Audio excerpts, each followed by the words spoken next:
Muy buenas tardes, muchísimas gracias a los ponentes del día de hoy y a todos los asistentes que nos acompañan el día de hoy. Esta sería la segunda mesa del evento conmemorativo a 100 años de la Reforma de Córdoba y a 100 años de la generación de 1918. En la mesa nos acompañan hoy el ingeniero electricista Adrián Arias Pomonti, es estudiante de la maestría en literatura latinoamericana de la Universidad Simón Bolívar.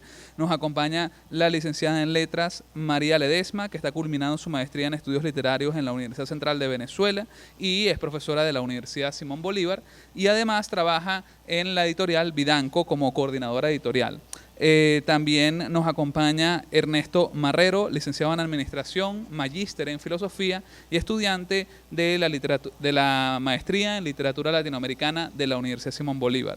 Finalmente, cerraría la mesa Omar Osorio Amoretti, es licenciado en Letras por la Universidad Católica Andrés Bello, magíster en Historia de Venezuela por la Universidad Católica Andrés Bello y profesor del Departamento de Lengua y Literatura de la Universidad Simón Bolívar.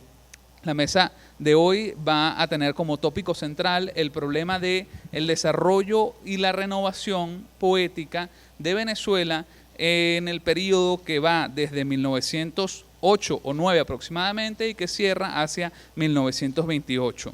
En líneas generales tenemos como centro la conmemoración de los 100 años de la generación poética de 1918 porque representó una innovación para el campo literario venezolano y se ha creado un consenso en torno al cual la poesía venezolana tiene un hito muy importante en los poetas que se agruparon en torno al Círculo de Bellas Artes en dicha fecha. En el sentido más tradicional se señalan aproximadamente 7 características que engloban o reúnen a estos poetas. Las características serían, por supuesto, en primer lugar, su ubicación histórica, el sentido de que todos están viviendo el proceso de posguerra y que además se relacionan en torno al libro Primeros Poemas del poeta Enrique Planchar. Además de eso, hay una sintonía con movimientos coetáneos como la renovación pictórica y además de eso, la búsqueda de nuevas maneras de expresar la poesía más allá del modernismo, la ruptura radical con el pasado debido a que los poetas que se reunieron en torno a este periodo buscaban dejar atrás lo que eran las pautas del modernismo. El marginamiento de la actividad política en el sentido de que intentaron mantenerse a un lado de lo que eran las protestas en contra de la dictadura de Juan Vicente Gómez porque representaba un peligro muy grande manifestarse. El idealismo, que fue una doctrina filosófica que tuvo una importante marca en el pensamiento de estos poetas y que ellos buscaron plasmar en su trabajo poético. El impresionismo como movimiento pictórico que influyó a estos poetas sobre todo en su apreciación del paisaje y finalmente que había una convención en torno a las lecturas que se estaban realizando, sobre todo de los poetas posteriores al modernismo, muchos de ellos venidos desde España. Sin embargo, este planteamiento inicial ha sido cuestionado o quizá no necesariamente eliminado de raíz, pero sí revisado, revisitado para descubrir que no hay una alineación tan contundente, clara y que más bien lo que se descubre en los poetas que vinieron en las 3 primeras décadas del siglo XX en Venezuela tuvieron diferentes particularidades y un poco eso es lo que busca hacer esta mesa. La mesa lo que busca es establecer un recorrido en torno a 4 poetas y vistos desde perspectivas, desde diferentes perspectivas de investigación. El ingeniero Adrián Arias, estudiante de maestría, nos va a hablar sobre Salustio González Rincones. La licenciada María Ledesma nos hablará sobre José Antonio Ramos Sucre en un texto inicial de este autor que se remonta incluso antes de 1918. Ernesto Marrero abordará la poética de Luis Enrique Mármol y finalmente Omar Osorio Amoretti se centrará en los bardos que se reunieron en la revista Válvula en 1928. De ese modo tratamos de plasmar una cosmografía y una evolución del pensamiento poético venezolano y de la práctica poética venezolana para ver las diferentes características y hacer un aporte en torno a esta revisión que se ha realizado de la historia tradicional de la literatura. Sin más que decir, los dejo con los ponentes del día de hoy.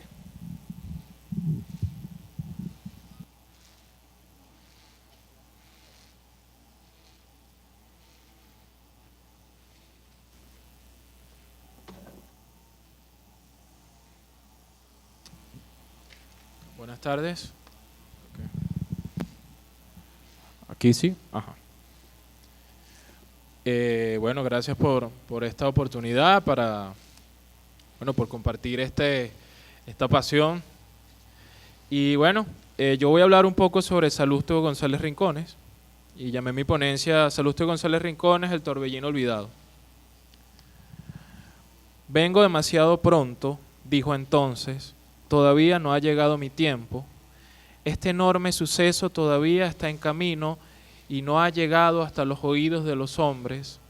El rayo y el trueno necesitan tiempo, la luz de los astros necesita tiempo, los actos necesitan tiempo, incluso después de realizados, a fin de ser vistos y oídos. Este acto está todavía más lejos de ellos que las más lejanas estrellas. Nietzsche. Primer movimiento, vida.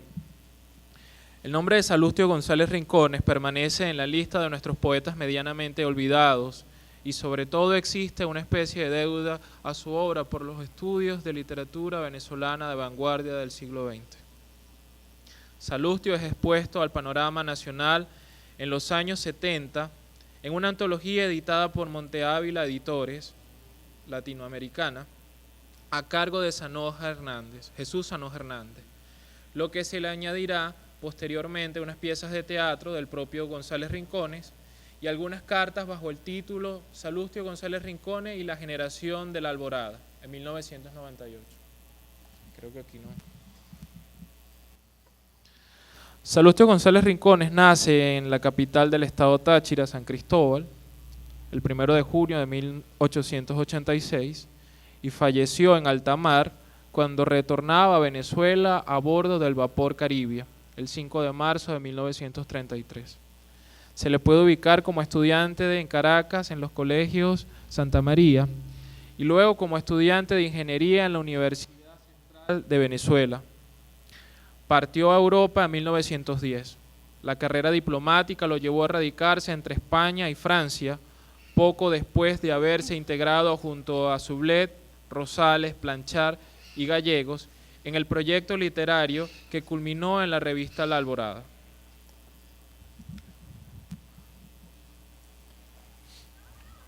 Para Julio Miranda y para Jesús Sanoja Hernández, la primera etapa de la obra de Salustio inicia con la publicación de su icónico texto Cartas de Salustio para su mamá que estaba en Nueva York, en 1907, del cual están fechados y quedaron inéditos en ese entonces Caminos Nobles, Llamaradas Blancas y Las Cascadas Asesinas. La segunda etapa estaría compuesta por los textos publicados y escritos en su residencia en París. 13 sonetos con extrabote a Sigma, corridos sagrados y profanos, probablemente de 1922, expone Julio Miranda, y 7 sonetos de color, La Hierba Santa y El Viejo Jazz, 1928, 1929, 1930. Y Balnay, libro publicado póstumamente que al parecer estaba fechado en 1908. Segundo movimiento, el escenario. La Venezuela de 1907 es tan vulnerable a las constantes montoneras y alzamientos que ha sido una tarea titánica apaciguar esas efervescentes aguas. Las riendas del país están bajo la revolución restauradora, el general Castro agoniza, pero no muere. Durante unos cuantos días, en la Plaza Bolívar, grupos anticastristas dan mueras al líder agonizante.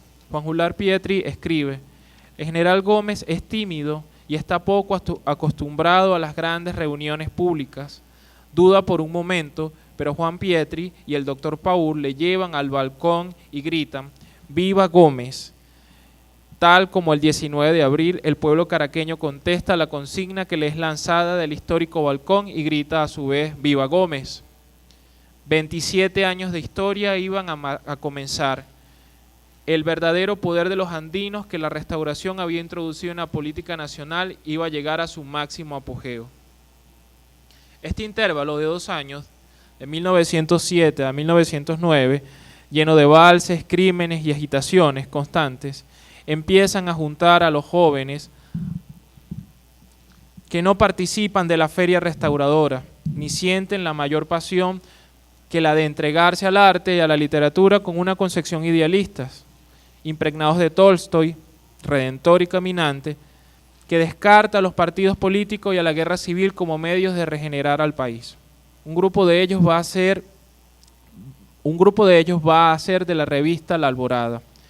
Quieren confundirse con el espacio y los paisajes y alejarse del tumulto y de la aberración cuartelaria.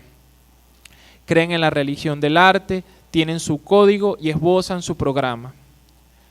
Cito de la revista La Alborada. Salimos de la oscuridad en la cual nos habíamos encerrado, dispuestos a perderlo todo antes de transigir en lo más mínimo con los secuaces de la tiranía. Muchos de nosotros hemos estado a punto de ahogarnos bajo la presión de aquella negra atmósfera, pero nunca de ceder un ápice de nuestra integridad. Hemos de hacer mucho hincapié en esto. Nuestro oscuro pasado nos ha robustecido, nuestro silencio nos da derecho a levantar la voz, puesto que hemos sido víctimas, podemos ser acusadores. Tercer movimiento, hiato. Tanto el registro de temas como el modo de sobreponerse a las barreras del idioma ponen a Salustio en fuga frente a la agonía del modernismo. Su tono modernista disidente, como dirá Sano Hernández, lo comenzará a montar en una catapulta que lo lanzaría lejos del contexto nacional y en lo literario le abriría horizontes nuevos con los cuales logrará romper los esquemas poéticos de la inspiración modernista. La obra de Salustio González Rincones y sus antecedentes modernos son fácilmente ubicables dentro de los rasgos de su singularidad. Se hallan principalmente en su extenso poema Cartas de Salustio para su mamá que estaba en Nueva York, en la que Jesús Sano Hernández menciona: golpea por su idioma cotidiano, lleno de ironía y humorismo.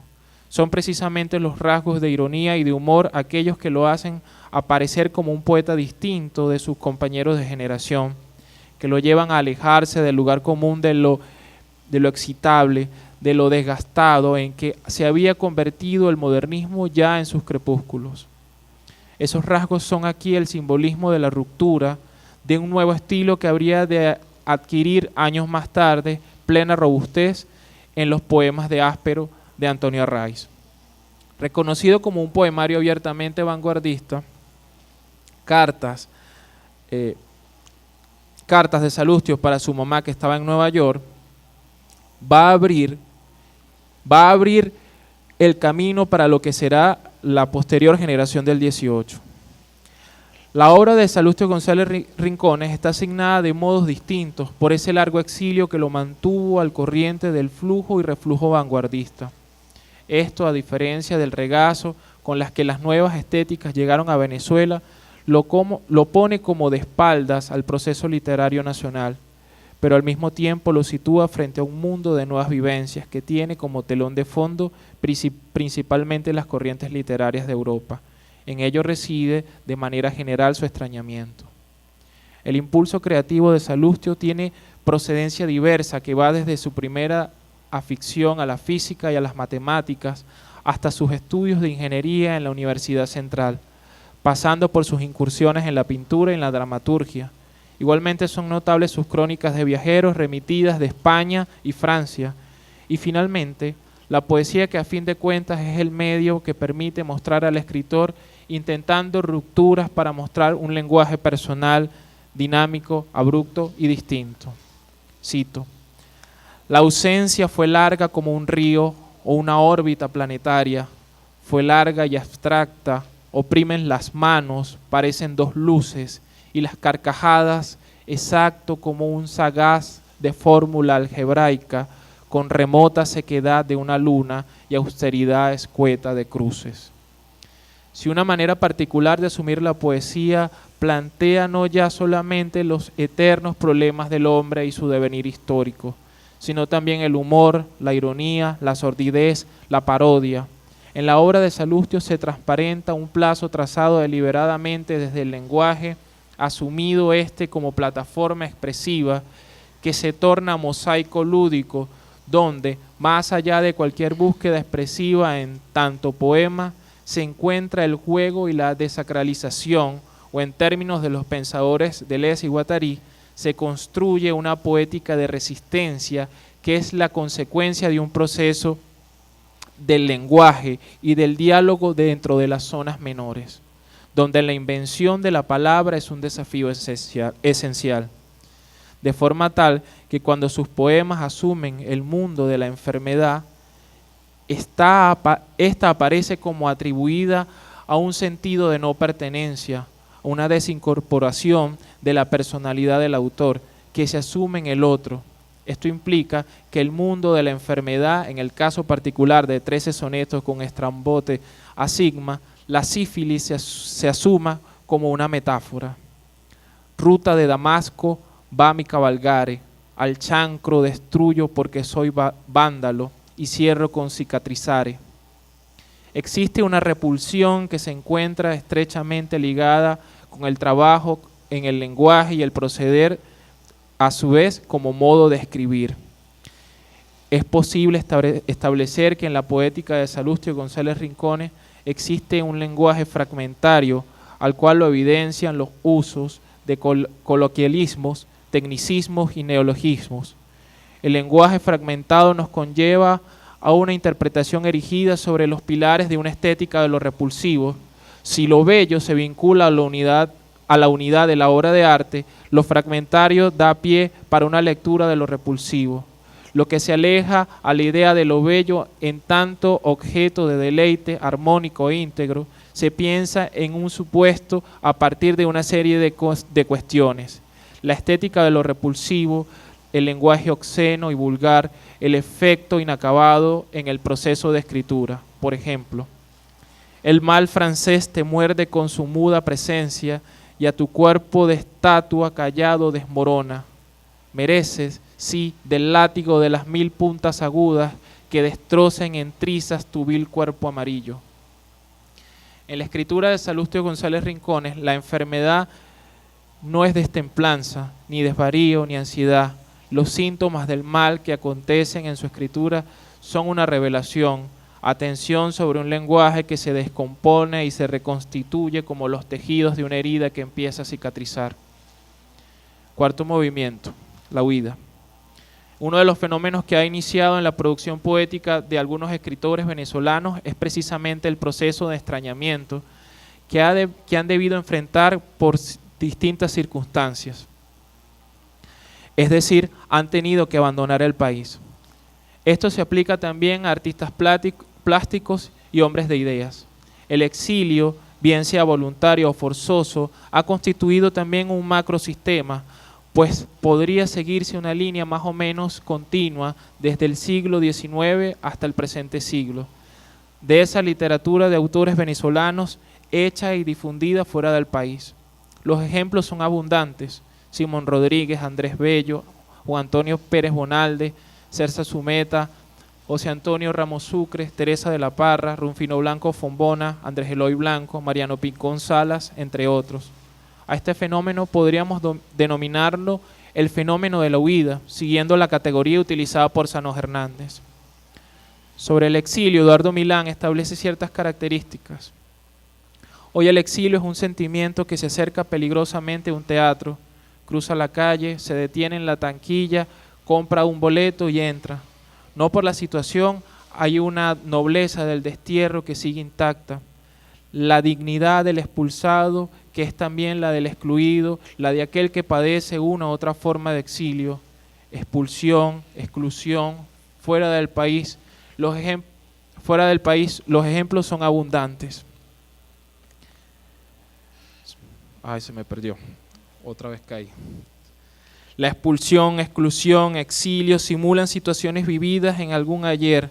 La primera sílaba condiciona el tiempo y lo arrastra hasta un ya extendido antes o pasado siempre, como si la vida real del que vive ya hubiera sido.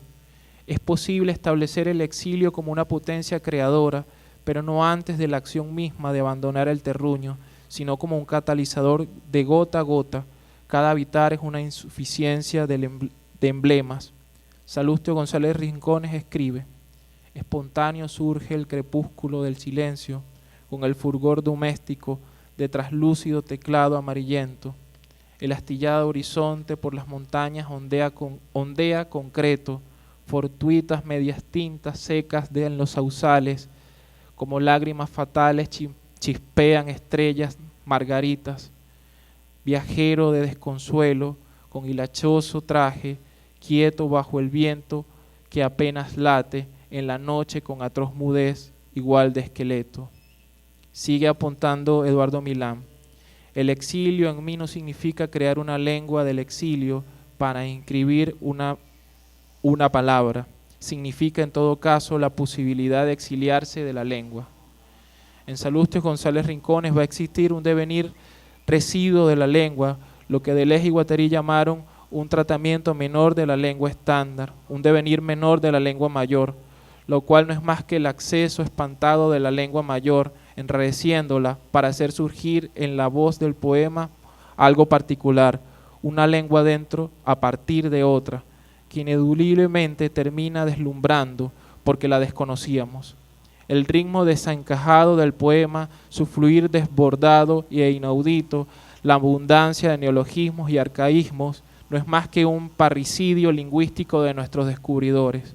Todo esto no son sino las líneas de fuga que impelen la lengua del poeta hacia su desterritorialización, contribuyendo en gran parte a disparar su devenir bastardo, de esquirla, de residuo, una forma de estar en su posibilidad exiliada. Y para terminar, voy a leer algo de La Hierba Santa, pequeño fragmento. Caído de cara al suelo junto al barranco, he visto al hombre blanco. Y una nota a este poema que dice: este poema es lo único que resta de una raza de indios gigantesca que coexistían con la de los pigmeos ayomanes. Luchaban contra Bostín, el tigre, Morín, el zorro, Tub, la serpiente, por el amor con ojo de águila. Por el cantor no supo vencer a Mosquén, el buitre. Lo más extraño de este poema es que no hay original, pues cuando lo transcribió Fray Anselmo de Cuenca, al terminar de traducirlo, se acabó la raza que lo dictaba y se conjetura que podía llamarse caquetía o caquetiña. Debo confesar que la versión literal de Fray Servando se perdió también, escapada por la ventanilla de Goliat, que me llevó una vez a París o a Niza, cuando tuve la humorada de ir a ver el carnaval en compañía de una inglesa llamada Dedri. Blonda británica, pasó por mi vida enseñándome inglés y optimismo. Cuando echó a volar el papel de Fray Anselmo, reía como si estuviéramos en la tierra. Hacía tanto contraste con el canto desolado del indio ante la muerte, que volando, es acaso decirlo, me sugirió estos versos. Gracias.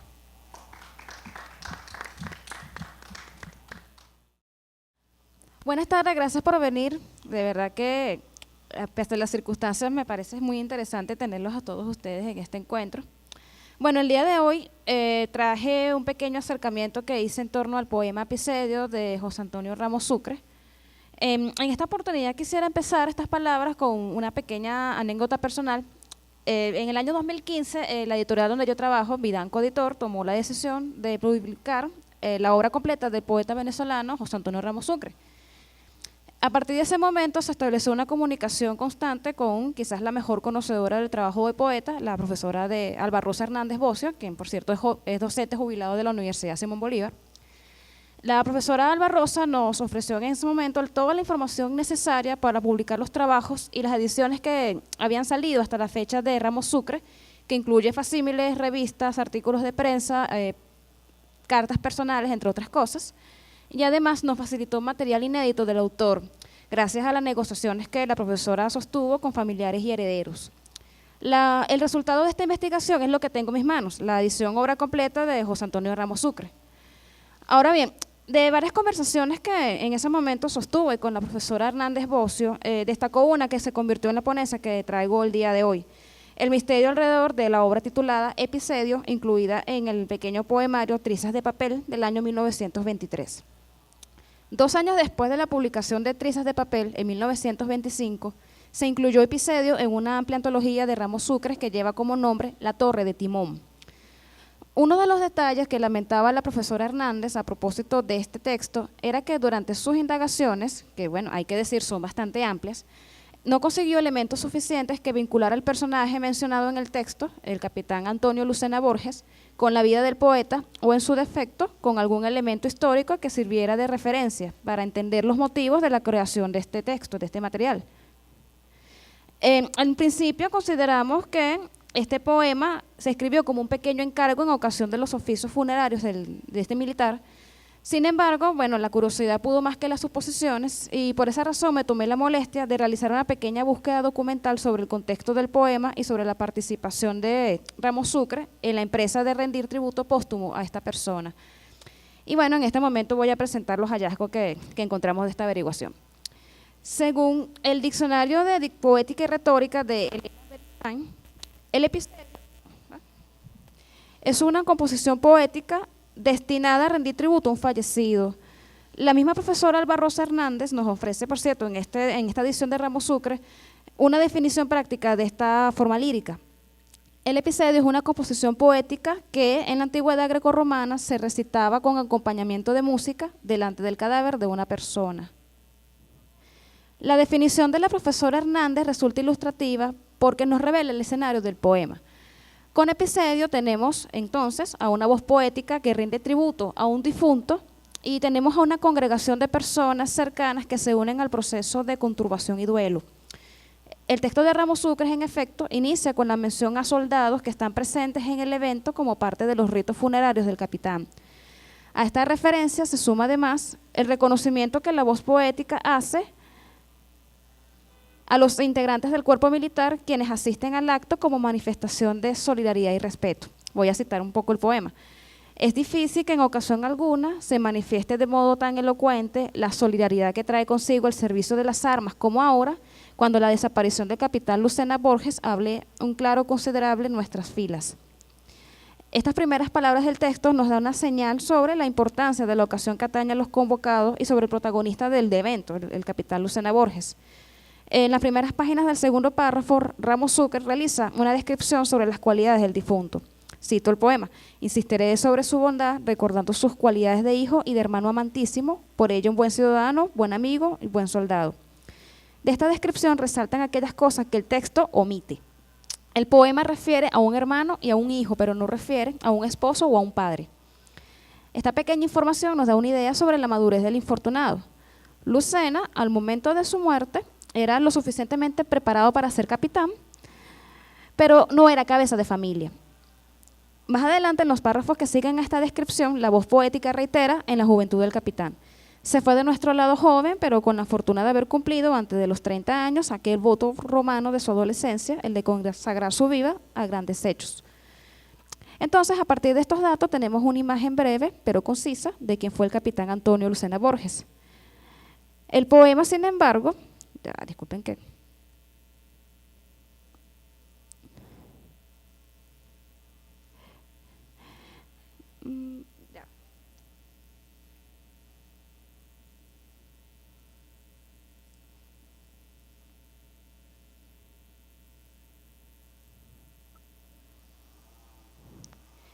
Bien, el poema, sin embargo, no suministra suficiente información sobre el por qué se realiza este acto con esta solemnidad, como tampoco aparece información dentro del poema sobre los probables vínculos que tenía el poeta con el capitán Lucena. A esta serie de incógnitas se agrega el hecho registrado por la profesora Alba Rosa Hernández a propósito de la persona que realizó en voz alta la lectura de este episodio, el bachiller Miguel Ruiz Díaz. Como comenté al principio de esta ponencia, una de las hipótesis que se dieron a raíz de la lectura de episodio era que su creación fue un encargo asignado al poeta. De ser esto cierto, el asunto de las conexiones sobre el capitán, el bachiller Miguel Ruiz Díaz y Ramos Sucre, no fuese un evento trascendente porque sería producto de las circunstancias. Tampoco fuese importante el hecho de que cada vez que se realizan antologías de la obra, este poema forma parte de la selección hecha por los editores y debemos acotar además que el mismo autor lo incluyó 2 veces en la compilación de sus trabajos. Ahora bien, una de las cosas que no debemos descuidar cuando analizamos la obra de Ramos Sucre es el hecho de que ninguna de las menciones que emergen en su obra poética responden al capricho o a la inspiración aleatoria. Si en algo coinciden los críticos y estudiosos de la poesía de este escritor, podemos mencionar, por ejemplo, a Tomás Eloy Martínez, a Guillermo Sucre y a Jesús Santos Hernández, es que los textos de Ramos Sucre están cargados de elaborados significados y de referencias mitológicas complejas. Por otra parte, aquellos que han dedicado sus investigaciones a la biografía de este poeta mencionarán además que, aparte de ser un escritor único, porque su estilo difiere de la estética dominante de la época, Ramos Sucre también era un gran orador. A propósito de esto, la profesora Alba Rosa escribe lo siguiente. El crítico literario del Universal, el poeta Gabriel Espinosa, confiesa que en la redacción del diario, antes de entregarlos, oía interpretar a Ramos Sucre en voz alta sus poemas con tanta originalidad en la entonación y en la acentuación voluntariosa y en la comicidad, que esto ha hecho sostener a algunos la superioridad del Ramos Sucre oral sobre el Ramos Sucre escrito. Leyéndolo, se oye su voz, recuerda con nostalgia a Enrique Bernardo Núñez. Hay que decir, sin embargo, que Ramos Sucre leía sus poemas a sus amigos o antes de entregarlos a los periódicos para hacerlos pasar por la prueba decisiva y primordial de la voz humana, recordando a los aedas o a los bardos, los primitivos cantores griegos y los celtas. Las referencias sobre el Ramos Sucre orador parecen ser sostenidas e irrefutables, y sin embargo, la lectura de Episedio fue realizada por el bachiller Miguel Ruiz Díaz. A partir de las declaraciones realizadas por los escritores que coincidieron en tiempo y en espacio con el poeta, pareciera que el único que tenía la capacidad retórica para leer en voz alta los poemas de Ramos Sucre era el mismo Ramos Sucre, pero el poema Episedio fue leído en esta oportunidad singular por otra persona. Este detalle despliega un abanico de interrogantes y nos obliga a averiguar sobre la presencia de este personaje en la escena, el bachiller Ruiz Díaz, y su importancia dentro del contexto. Una de las primeras aseveraciones que se realizaron en torno al bachiller lo señalaban como un soldado adscrito a la Academia Militar de Venezuela. Esto pudo reforzarse con el hecho de que los ritos fúnebres del capitán se llevaron a cabo precisamente en esta institución. Esto explica la referencia que aparece en el texto sobre el llamado cuartel civilizado, donde los miembros del cuerpo gendarme se reúnen en la ocasión. Los últimos registros del bachiller encontrados, sin embargo, revelan que Ruiz Díaz no fue miembro de la institución militar, sino que fue un estudiante civil procedente de la Escuela de Medicina de la Universidad Central de Venezuela. El doctor Angulo Arriza lo retrata como un estudiante de sexto grado de carrera y debemos acotar que el gomecismo no lo recuerda con cariño. En la biografía que el Instituto Pedagógico de Caracas realiza el profesor Felipe Guevara, mencionan al bachiller Miguel Ruiz Díaz como uno de los estudiantes que participó en las revueltas estudiantiles contra el gomecismo del año 1902. Cito el fragmento. El 15 de septiembre de ese mismo año, 1912, el acto de apertura de cursos se produjeron actos irrespetuosos cuando hablaba el rector. Hubo silbidos y posteriormente al acto hubo un intercambio violento de palabras entre quienes hacían de dirigentes estudiantiles. El rector identificaba como responsables a los estudiantes Miguel Ruiz Díaz y Jesús Vázquez Calzadilla, que finalmente fueron expulsados y detenidos por el gobierno. Los demás estudiantes protestaron, se hicieron solidarios con los sancionados y pidieron la renuncia del rector. Los testigos de esta revuelta, además, recuerdan que a raíz de las expulsiones de estos bachilleres, la universidad se sumergió en una serie de huelgas estudiantiles que fueron el detonante para que el general Juan Vicente Gómez declarara su clausura. Nuevamente, el testimonio del doctor Angulo Arriza resultan bastante valiosos. Para el mes de diciembre del mismo año es fama que el presidente de la República, general Juan Vicente Gómez, exclamó: pues los estudiantes no quieren la universidad, vamos a cerrarla.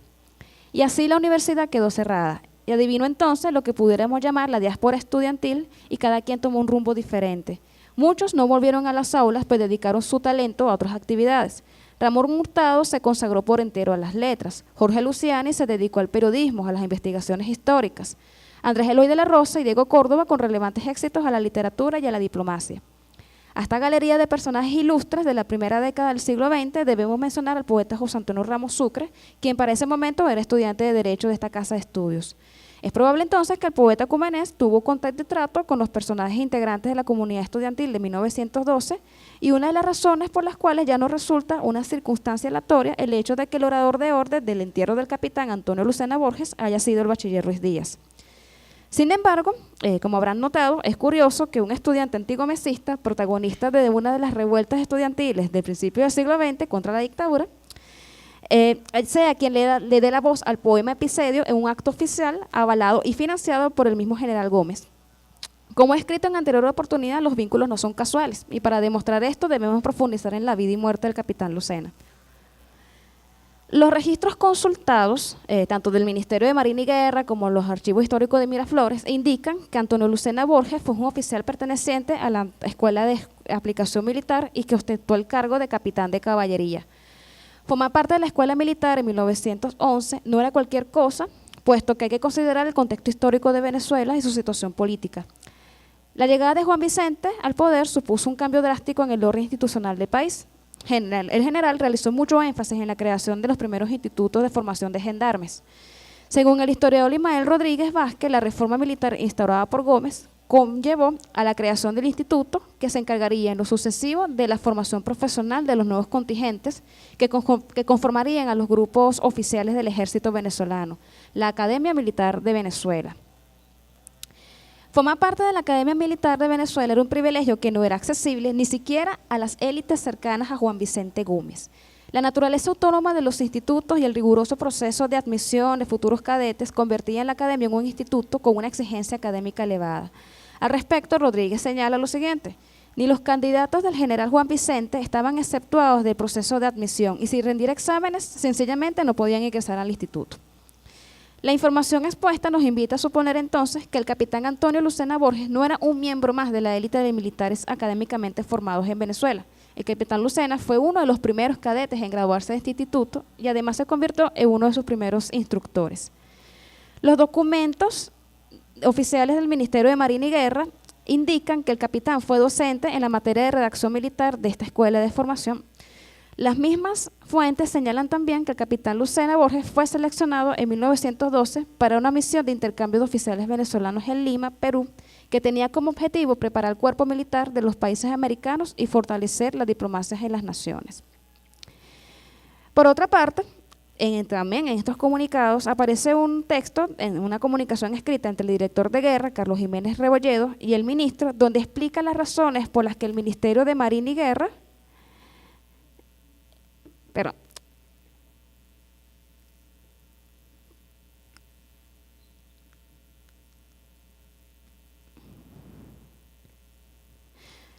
de una comunicación escrita donde mencionan el fallecimiento del capitán menciona los motivos, la causa de defunción del capitán y las razones por las cuales el ministerio debía asumir los cargos del funeral, los costos del funeral, ¿no? Voy a citar la cita textual.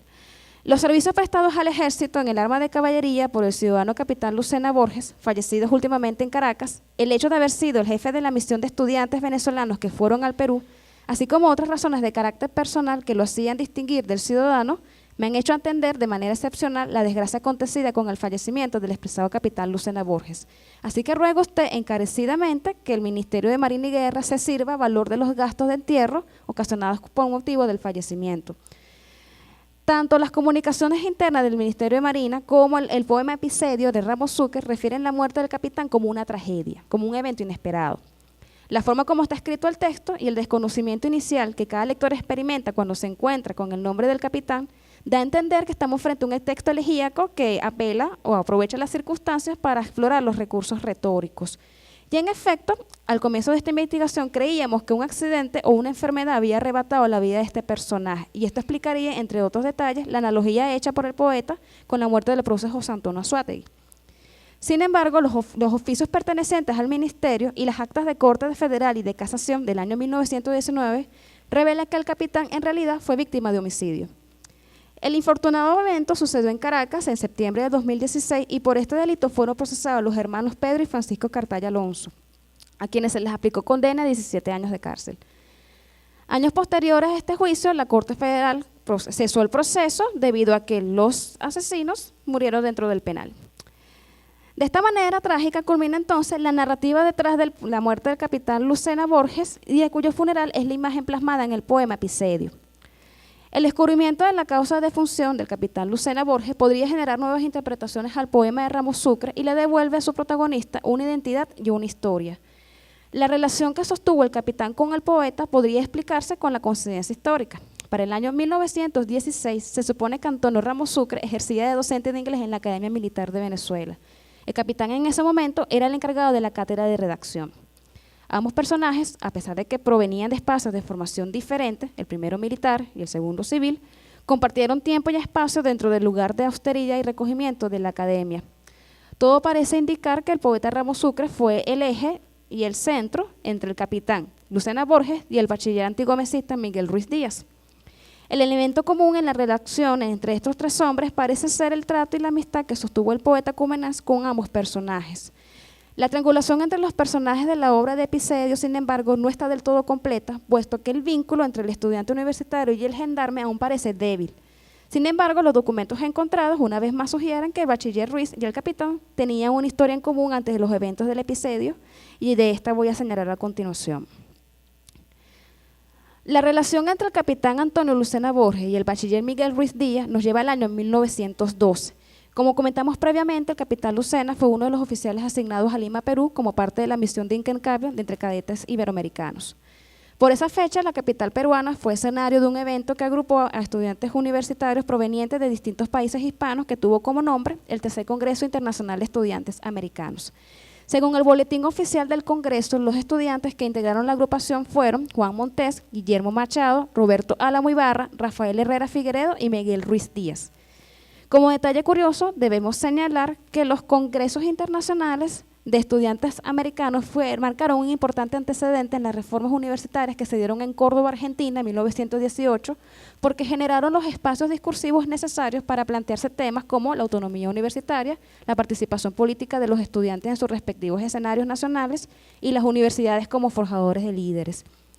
Los estudiantes venezolanos que participaron en el Tercer Congreso Internacional pertenecían a diferentes tipos de carreras, pero tenían como elemento común la disposición de ampliar sus conocimientos políticos. En este sentido, no resulta sorpresa que el bachiller Ruiz Díaz haya sido el protagonista de las revueltas estudiantiles contra el gomecismo en la Universidad Central de Venezuela. De hecho, el profesor Leonardo Carvajal, historiador, señaló esto al comentar que las condiciones estaban dadas para que el bachiller Miguel Ruiz Díaz, es representante por sus compañeros del Tercer Congreso Internacional de Estudiantes Universitarios, haya sido la persona que hablase en nombre de todos los estudiantes contra el rector Guevara Rojas. La estadía de bachiller Miguel Ruiz Díaz en Perú no solamente se debió a este congreso universitario. Entre los documentos que aparecieron durante esta breve investigación se encuentran diversos comunicados internos entre los Ministerios de Relación Interior y el Ejecutivo Nacional que señalan al bachiller como uno de los becados del programa José María Vargas, que dio beca de estudios para el extranjero, específicamente Perú, a estudiantes de medicina entre los años 1908 y 1912, año en que General Gómez decretó el cierre de la universidad por razones mencionadas. Una vez más, las coincidencias históricas dan cuenta de las hipótesis de que el capitán Lucena Borges y el estudiante de medicina Miguel Ruiz no solo se conocieron y trataron durante su permanencia en Lima, sino que compartieron experiencias únicas que cierran capítulo de forma trágica con los eventos del poema Epicedio. Si seguimos la lógica de esta hipótesis, resulta poderosa la manera como el poema Ramos Sucre concluye el texto, porque si bien él es el poeta quien elabora el material, Miguel Ruiz Díaz es la voz que lo lee frente al cuerpo inerte del capitán y razones sobran para que haya sido así. Leo el poema. Y este dolor de tu vida frustrada, oh compañero, es el motivo más fuerte que nos congrega a todos en el culto de tu memoria y en el lamento de tu fin desdichado. Finalmente, el poema Epicedio es un texto que encierra un pacto no escrito ni narrado entre tres personajes, José Antonio Ramos Sucre, el capitán Antonio Lucena Borges y el bachiller Miguel Ruiz Díaz. Epicedio es uno de los pocos textos del poeta cumanés que señala aspectos de su vida privada. Los datos personales no son explícitos en el poema, pero esta investigación da cuenta de la existencia de elementos biográficos inéditos. Detrás del pacto de Epicedio se develan aspectos de la vida de cada uno de los integrantes. En el caso de la producción del poema se descubre que la fecha probable de creación es el mes de septiembre del año 1916, es decir, 7 años antes de aparecer como parte del primer poemario del poema Trizas de papel del año 1923. Este hecho convierte el escrito como una de las primeras creaciones de Ramos Sucre. La creación del texto además revela que para el año 1916, Ramos Sucre daba clases en la Academia Militar de Venezuela, es decir, 3 años antes de lo que sugerían los críticos de la vida del poeta, quienes tomaban como referencia un incidente sucedido en 1919, donde el poeta fue apresado temporalmente por comentarios irónicos contra el general Gómez. Respecto al bachiller Miguel Ruiz Díaz y el capitán Antonio Lucena Borges, se descubre que, a pesar de las diferencias políticas, de las circunstancias álgidas y tensas que se vivieron durante los primeros años del gomecismo, las coincidencias históricas se prestaron para que existiera un vínculo que estaba muy por encima de los principios partidistas que cada uno de estos personajes militaban. El poema Episodio finalmente deja de ser un himno de la tragedia de un hombre desdichado o destinado, como dice el poeta, a grandes hechos, y se convierte en un himno a la vida y a la amistad que vincula a tres hombres que efectivamente hicieron grandes cosas en sus respectivas áreas, y que nos deja además un bello legado de reconocimiento entre seres humanos sumergidos en el oscurantismo de Venezuela de la primera década del siglo XX. Gracias.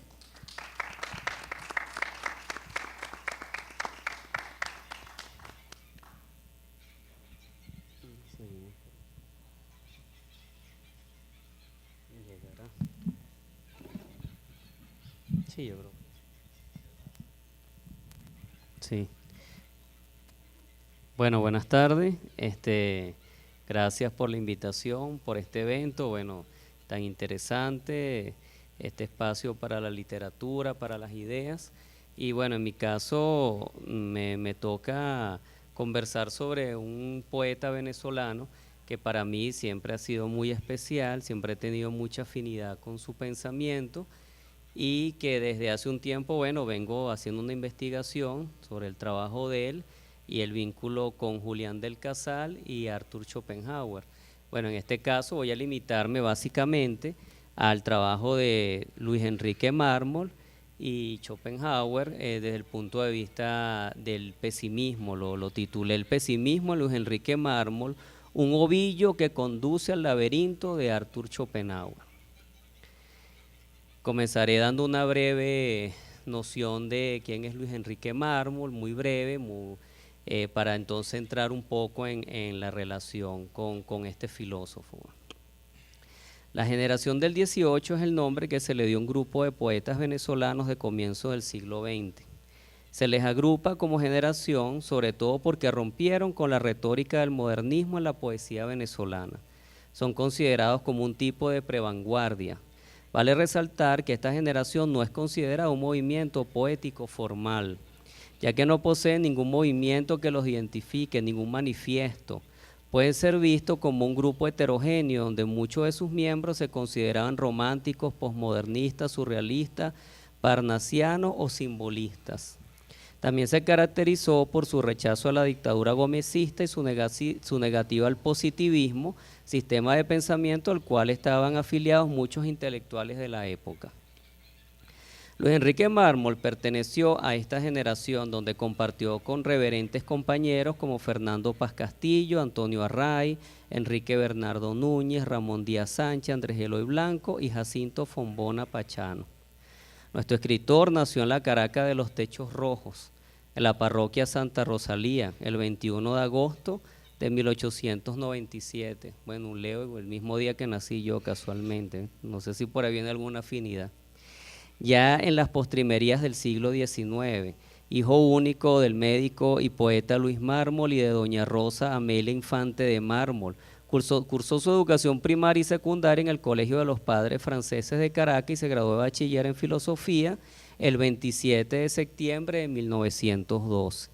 4 días después, para sofocar las protestas estudiantiles que culminaron con la huelga decretada por la Asociación General de Estudiantes, el gobierno dictatorial de Juan Vicente Gómez clausuró la Universidad Central de Venezuela, suceso que se extendió hasta el 7 de julio de 1922, bueno, algo que ya nuestra compañera aquí ahondó sobre este tema también, interesante para esta época. Mientras la Universidad Central permanece cerrada, Mármol se desempeña en diversas actividades relacionadas con el mundo de las letras. Así llegó a ser redactor del Universal y colabora en diferentes diarios y revistas de Caracas, en el semanario Cultura, el Nuevo Diario, dirigido por Gil Fortul y Vallenilla Lanz, en el Heraldo, El Sol, El Día de Actualidades y Perfiles, entre otros. De la misma manera va a colaborar junto a los nombres más relevantes de la generación del 18 en la revista semanal Fígaro, en la revista Élite y como jefe de redacción del magazine semanal ilustrado Flirt, dirigido por el poeta Ángel Miguel Queremel. Firmó sus escritos con varios seudónimos: Renato Molina, Caraqueño con K y K, Luis Valenzuela, Cómodo Comodián, Gregorio Iturriza, Elfán Merbré, Cándido Pérez y con sus iniciales LEM, o sea, Luis Enrique Mármol. Hacia el año 1915, cuando ya contaba 18 años de edad, publicó una página de poemas en el Nuevo Diario. No eran los primeros que mostraba al público, ya que desde los 15 años ya había hecho algunas publicaciones, pero sí los primeros que anunciaban ya el futuro de un hondo pesimismo y a la vez de una enorme madurez. Se perfilaba un joven que podía ver el mundo de manera profunda, como si fuera un hombre de edad avanzada. Uno de aquellos poemas se titulaba Nuestro Señor Tedio, un término que le acompañaría por el resto de su carrera como escritor.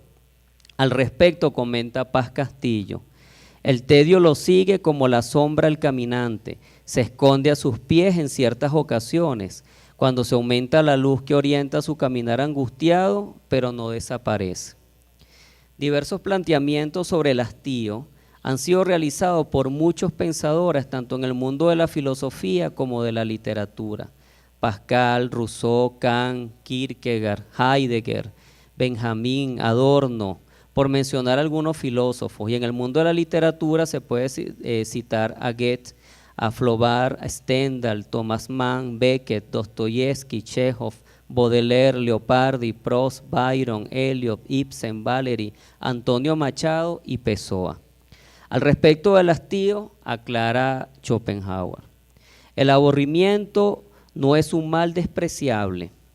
Él es quien hace que los hombres que se aman tan poco entre sí se busquen, sin embargo, unos a otros tan locamente. Es la fuente del instinto social. El Estado lo considera como una calamidad pública y por prudencia toma medidas para combatirlo, vigilando que todo el mundo tenga un trabajo obligatorio. Asimismo, el filósofo noruego Lars Bensen, en su libro Filosofía del Tedio, comenta sobre este tema. El ser humano tiene necesidades que determinan bien la naturaleza, bien la sociedad, bien la fuerza de la imaginación.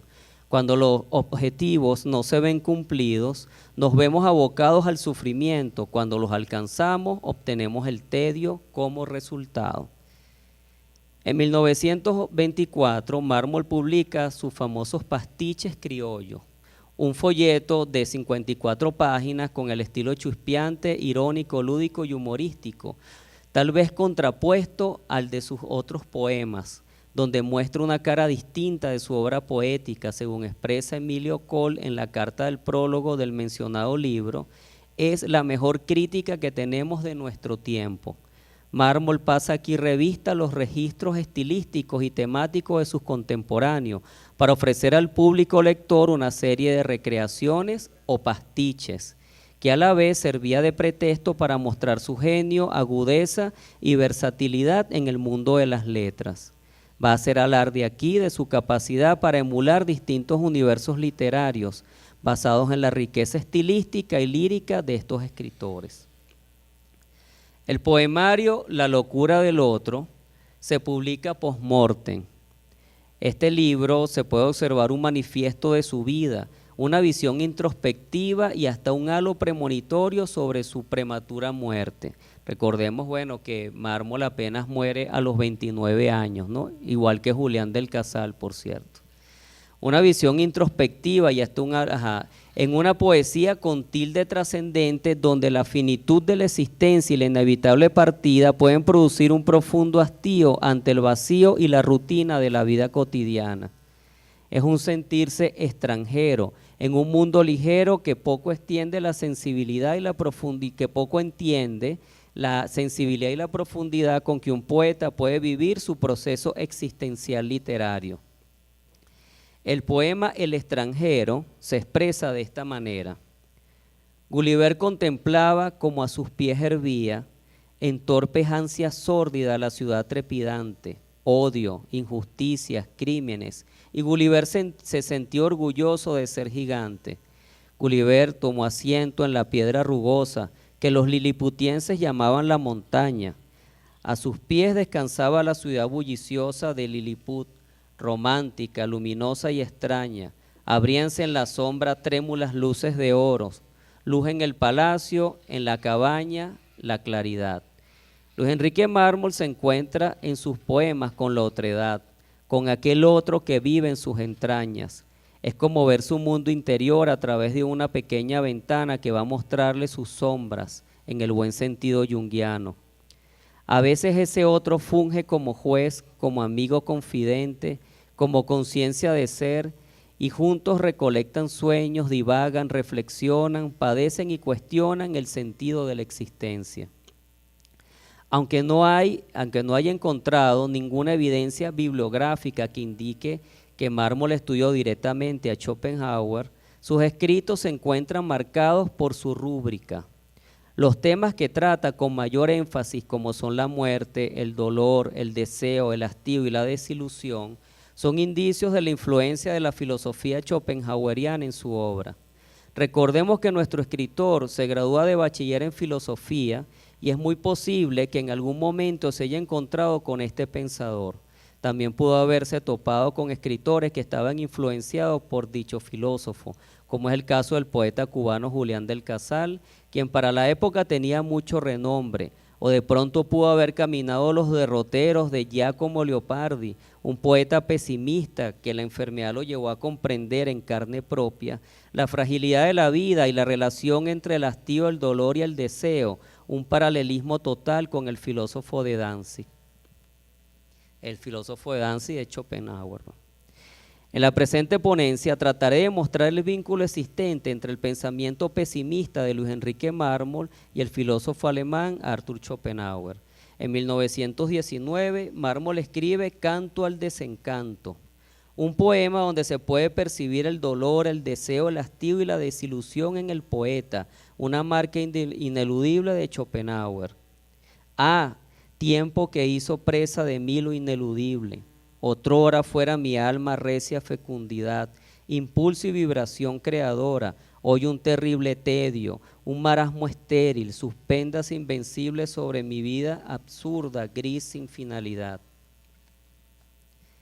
Con mi sed de improviso presentí el mundo exiguo, palpita en mi ser todo el vigor antiguo, dije, honrará mis sienes olímpica guirnalda, si me es hostil la vida, la domaré violento.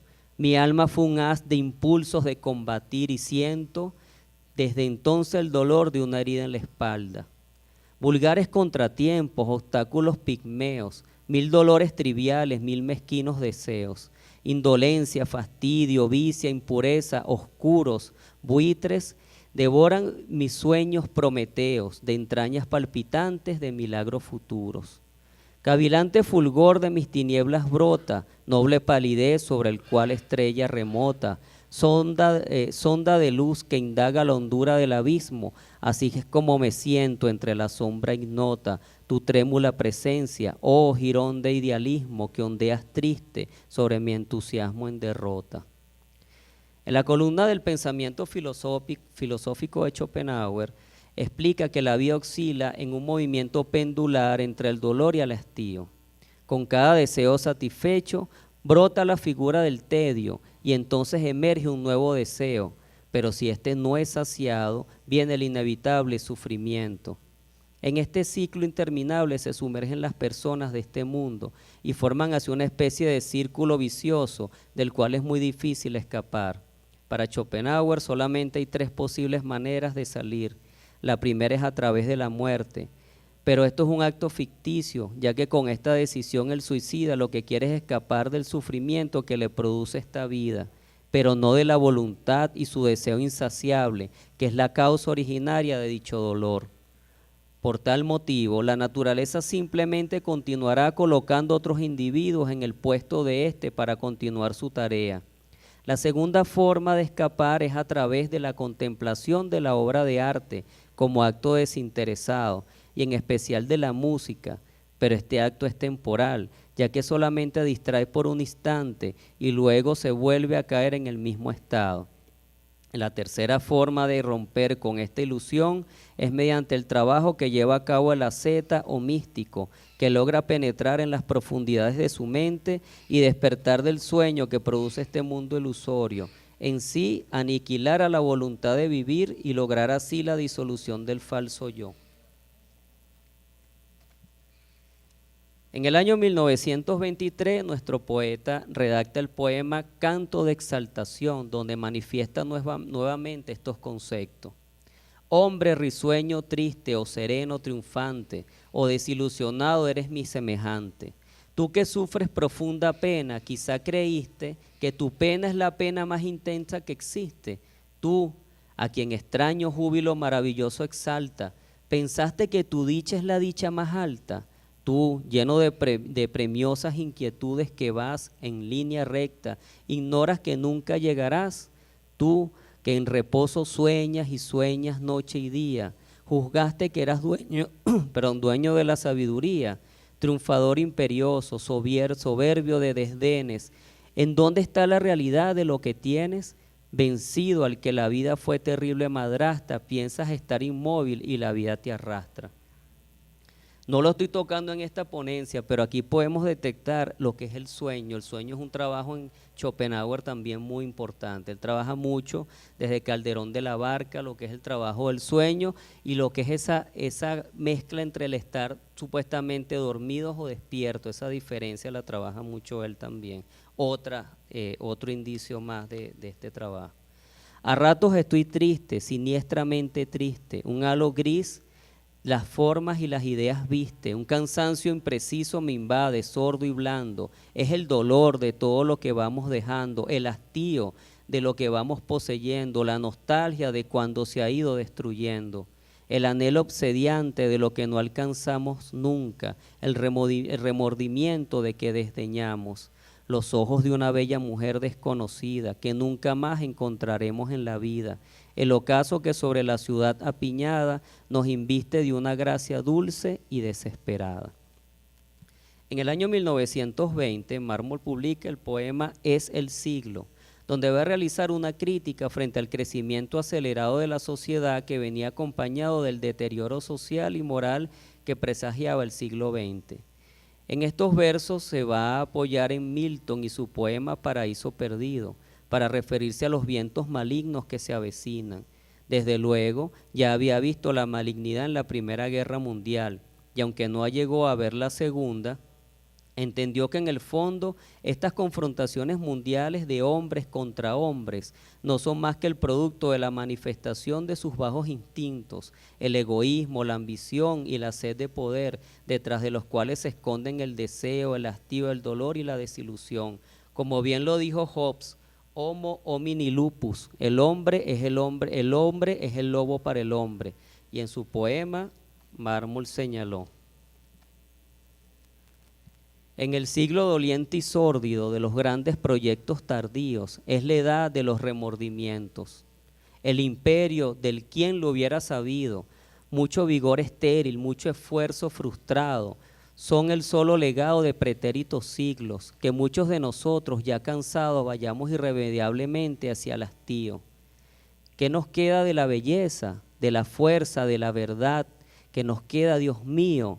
Vida, Milton, certero, que incubas en tus sombras el dolor del paraíso perdido. Todo conspira contra los hombres, el deseo, lo imposible, la desigualdad, el desequilibrio, la amargura, lo frustrado y lo logrado, ese impasible heraldo del fastidio, nuevamente el tedio.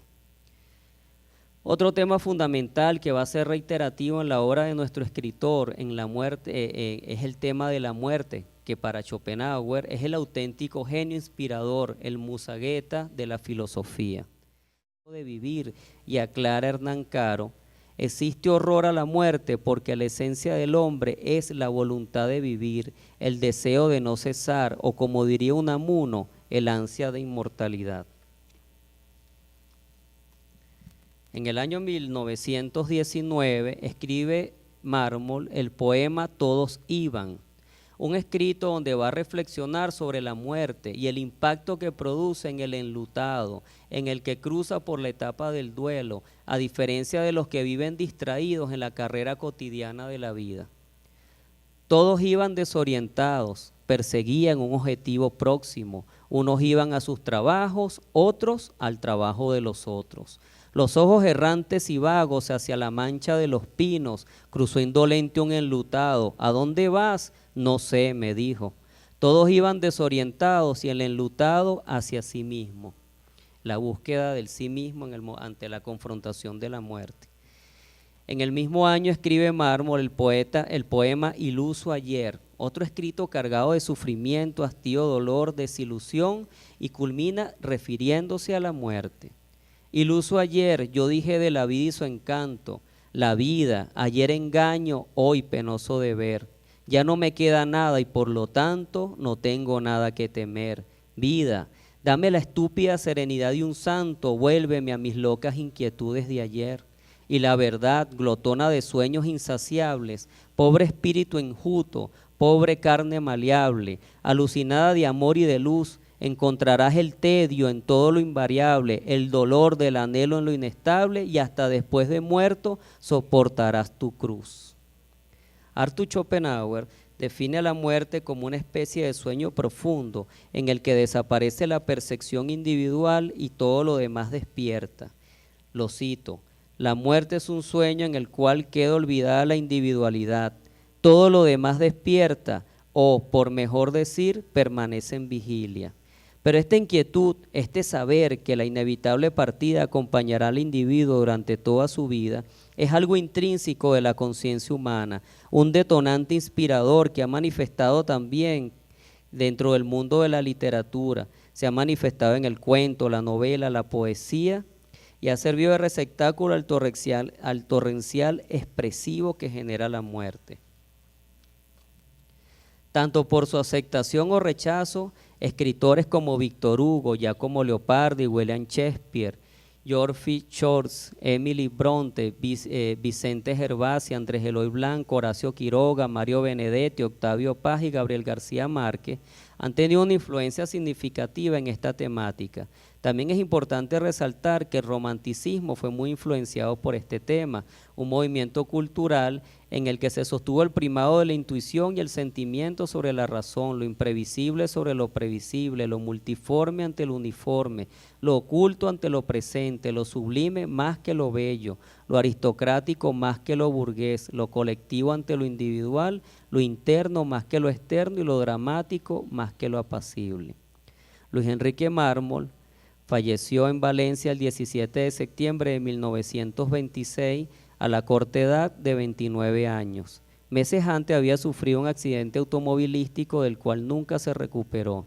20 años después de su muerte, sus restos fueron traídos desde Valencia al Cementerio General del Sur, donde reposan hoy. Y vale decir que cuando sacaron el cuerpo estaba intacto, pues, estaba totalmente igual como cuando lo enterraron. Antonio Arraiz, en unas palabras de duelo ante la muerte de Luis Enrique Mármol, comentó: amó como alucinando las cosas espléndidas, el triunfo, el heroísmo y la belleza. No tuvo tiempo de desilusionarse, fue puro y melancólico como una idea que no cuajó. Ya que los ojos no lloran, haga el alma silencio a su memoria. En esta ocasión voy a disentir de las palabras de Antonio Arraiz y me permitiré decir que Luis Enrique Mármol sí llegó a desilusionarse y mucho. Esto fue algo que mostró con maestría en sus poemas, una poesía sincera que emerge de lo más profundo del alma. Una vez escribí que la poesía es el canal que utiliza el poeta para poder expresar lo concebido por el espíritu. En otras palabras, es expresión interna, y para lograr este objetivo hay que excavar en nuestras entrañas para que aflore un nuevo mundo donde la imaginación y la realidad se conjuguen para darle forma al verso y a la prosa. Así es la poesía de Mármol, es introspección prístina y transparente, donde la desilusión, el dolor y el hastío van a emerger de lo más profundo para manifestarse en contra de una vida dominada por los deseos vanos, por una sociedad inmersa en la rutina y el adormecimiento, que se aleja del sendero de una conciencia reflexiva que sea capaz de aportar un legado profundo al acervo cultural del hilo de la historia. Gracias.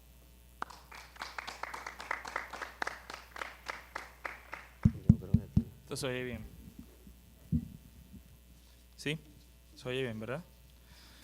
Bien. Mi ponencia con la que voy a cerrar este panel, en el cual fui invitado, se llama la generación del 28 y la consolidación del paradigma poético moderno en Venezuela.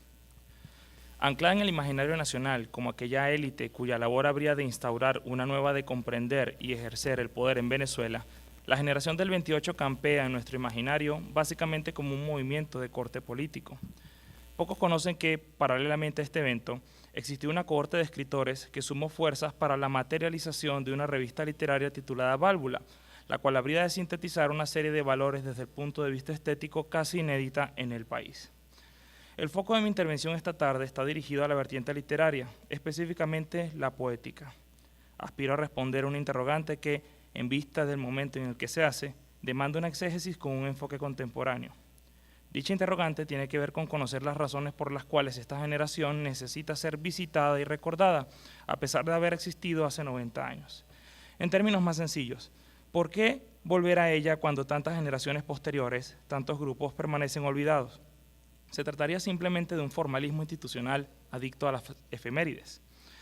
Contrario a lo que demanda la estructura de una intervención como esta, comenzaré por el final. Propongo que la pertinencia de esta conmemoración radica en que la generación del 28 constituye nuestra primera expresión articulada de los valores modernos en el plano literario, los cuales, si bien tuvieron su inicio en América Latina con el impacto del modernismo, acá se fueron gestando progresivamente desde mediados de 1910 hasta cristalizar con los grupos de vanguardia de la década de los 60. Digo más, en tanto suceso histórico, el sistema de creencias que lo conformó está vivo y continúa en nuestros días actualizándose de manera ininterrumpida. Para sustentar esto, realizaré una breve exposición del pensamiento lírico decimonónico, en aras de captar el proceso de continuidad y ruptura que se generó en el plano de las ideas artísticas.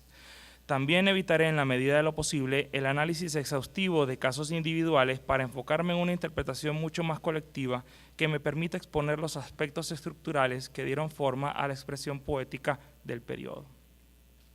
Comienzo por decir que entiendo la experiencia moderna de las diversas vertientes constitutivas de lo comprendido bajo el término de literatura venezolana como la instauración de un paradigma, vale decir, como una serie de valores, ideas y acciones orgánicamente relacionados entre sí y generadores de una dinámica autónoma históricamente condicionada, que al materializarse por primera vez en la sociedad, luchó por adquirir el estado hegemónico que otro tenía en el mundo, cuyo derrocamiento acabó por colocarlo en el centro de acción dentro de una esfera social determinada. Si tuviese que precisarlo de otra manera, diría que puede entenderse esta modernidad como el cambio de una estructura mental que logra instalarse y reproducirse exitosamente en un tiempo específico para prolongarse hasta la contemporaneidad. Esto no es un juego de palabras. En tanto sistema de pensamiento asumido por el hombre, los paradigmas no pueden ser erradicados en su totalidad, por lo que dentro de un orden intelectual dominante siempre habrá reductos antagónicos en su seno.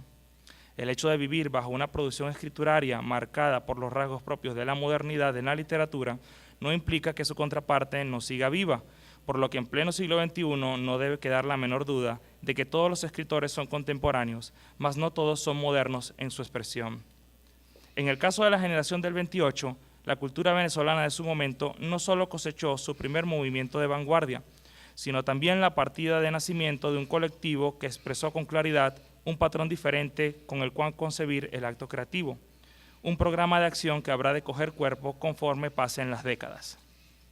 Pero ¿cuáles fueron los puntos irreconciliables que enfrentaron en esta década del 20? El gran elemento constitutivo del choque de paradigmas fue la concepción que una parte de la comunidad cultural tenía acerca de la tradición como un valor positivo en sí mismo versus el horror a ella manifiestamente declarado por los integrantes de la revista. De ahí se derivará el resto de las características que veremos en pugna. En tanto producción históricamente codificada y legitimada por las élites, el arte tenía una manera limitada de expresarse en el mundo. Se trataba de un templo construido sobre las bases de la autoridad y el gusto, monopolizados por lo que en su momento se asumió como los verdaderos referentes estéticos. Sus formas estaban jerarquizadas, pero esta jerarquía no se asumía como la hechura arbitraria de ciertos grupos sociales, sino como la correspondencia perfecta entre una materia que comunicaba una idea trascendente y una abstracción noble que le brindaba al creador los medios espirituales para alcanzarla en un plano concreto. Acá, palabras como clásico, donde tiene luz verde el acto imitativo, y decoro, aquella concordancia entre la materia que habría de tratarse y los recursos con los cuales debía servirse, tenía cabida absoluta en las prácticas artísticas y explicaban a nuestros ojos la monotonía creativa de ciertos productos literarios hasta principios del siglo XX. En todo caso, lo dicho anteriormente se percibe en la mayoría de los artículos de prensa escritos una vez consolidada la independencia, pero hay un fragmento al que le veo la capacidad de sintetizar lo que he venido exponiendo hasta ahora. Se trata del libro La literatura venezolana del siglo XIX, de Gonzalo Picón Febres, de 1906. En tanto primer crítico que realizó un análisis de largo aliento sobre esta manifestación artística desde sus orígenes hasta sus días, sus juicios fueron expresados bajo un prisma conservador y con ello delataron la postura troncal de todo un sector ilustrado. Sus líneas sobre los atributos de la poesía es uno de los momentos más translúcidos al respecto. Cito: hacer poesía es crear hermosura peregrina, y para crearla se necesita que el asunto sea elevado, objetivo o subjetivo, que se mantenga en los dominios de la estética, digno de los esplendores de la imaginación, del entusiasmo del espíritu, de la admiración del hombre y de las filigranas del arte. Ocuparse en verso hiriente de las pasiones bajas, de las miserias apestosas, de las trivialidades y sandeces de la vida, es prostituir el divino lenguaje de las musas.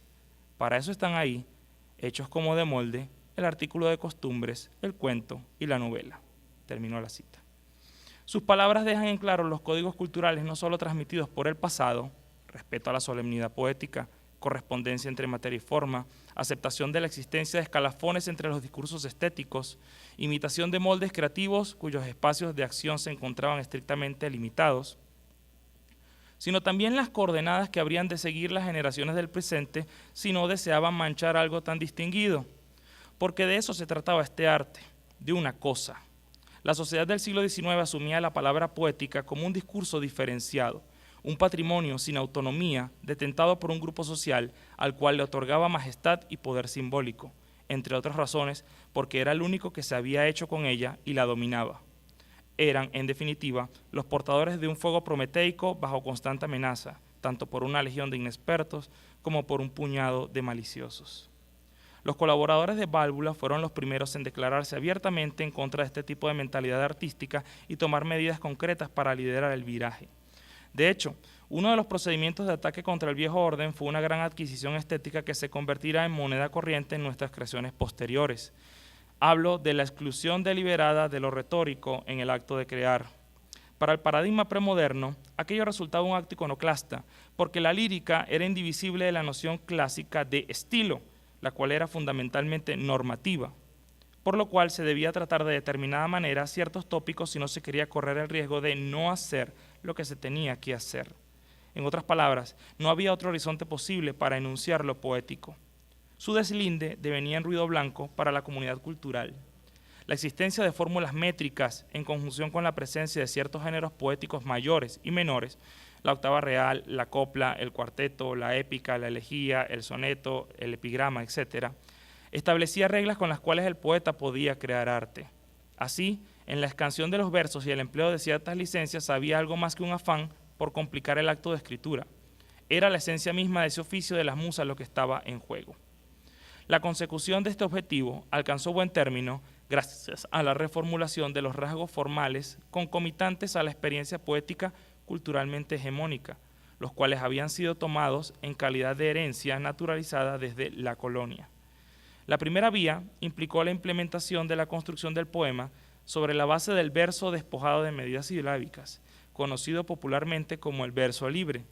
Si bien este tiene antecedentes desde 1922, ahora en la revista esta expresión viene a actuar de manera mancomunada con otros proyectos estéticos unidos por algo más que un afán de escandalizar a la burguesía, pues tanto este como el resto de los rasgos estilísticos presentes implicaron la rearticulación de los elementos conformadores de la poesía.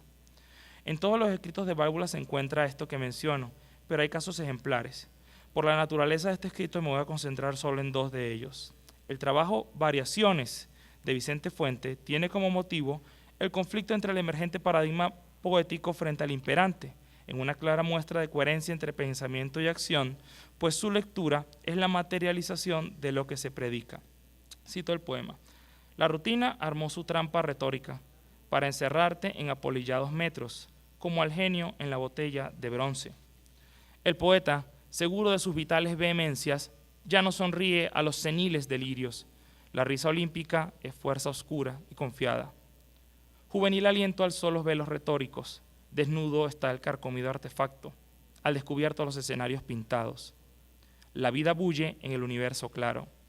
El hombre nuevo obliga a crecer la hierba, hace subir la savia que hinca prósperos frutos, alarga el don de la juventud frenética, vive explorando los celestiales caminos para arriesgarse en la divina aventura. Termina el poema. Como se ve, el enunciado lírico va construyendo polaridades compuestas por lo nuevo versus lo viejo, lo falso versus lo auténtico, y una idea bastante revolucionaria: poema versus poesía. Si se lee con detenimiento las creaciones cronológicamente anteriores, saltará a la vista que la lírica que se realizaba tenía la impronta de la cultura ilustrada, donde existía una enorme correspondencia entre la palabra sublime y el hecho solemne. Esta visión es el resultado de un patrimonio considerado como la única y legítima forma, rica y universal al mismo tiempo, para expresar el arte poético. En estas condiciones, la poesía era indivisible del poema como el alma lo es del cuerpo. En la propuesta de Fuentes, lo que muere del pasado no es la poesía, es la cárcel que no la deja seguir su curso natural, el ritual de los andamiajes verbales. Depurarla de esos atavíos es un señalamiento claro de que este es algo de naturaleza inmaterial capaz de trascender las formas preestablecidas. Ahora más que nunca, la responsabilidad de hallarla, de sentirla, de crearla, está en afinar las cualidades de lo sensible. No quedan dudas, el dique se ha roto y a partir de este momento cualquier medio para ello es viable, cualquier ruta es posible. La segunda propuesta, en consonancia con esta hoja de ruta, radicalizó su postura frente al acto creativo lírico, al disociar de manera deliberada los convencionalismos que le otorgaban estatus artístico mediante el despliegue de un recurso históricamente incompatible con sus fines, la prosa. Encasillada por siglos a la canalización de la ciencia y todo lo verdaderamente existente, su aparición en un ámbito donde carecía de jurisdicción obligó a sus autores a asumir el reto de demostrar su factibilidad estética. Esta se logró a través de la elaboración de una retórica privada, la cual en el horizonte de expectativas del lectorado venezolano de principios de siglo no fue asumida como una nueva retórica, sino como una transgresión a la imperante, la cual, lejos de ser un objetivo en sí mismo, era un instrumento para la obtención del efecto lírico. Le correspondió a José Antonio Ramos Sucre protagonizar esta tarea a través de su poema El cortesano. La presencia de una anécdota en conjunción con la prosa generaba a primera vista la impresión de estar ante un cuento que, a grandes rasgos, mostraba la historia de un miembro de la corte imperial que logró sobrevivir al ataque de huestes enemigas y que, ahora bajo un nuevo modo de vida, cada cierto tiempo visitaba sus ruinas y reconstruía aquellos tiempos vividos allí. Hay, no obstante, aspectos que contribuyen a dudar de esta condición genérica. Quizás el más relevante sea la naturaleza exótica que la compone, toda vez que los personajes representan elementos ajenos a la cultura occidental.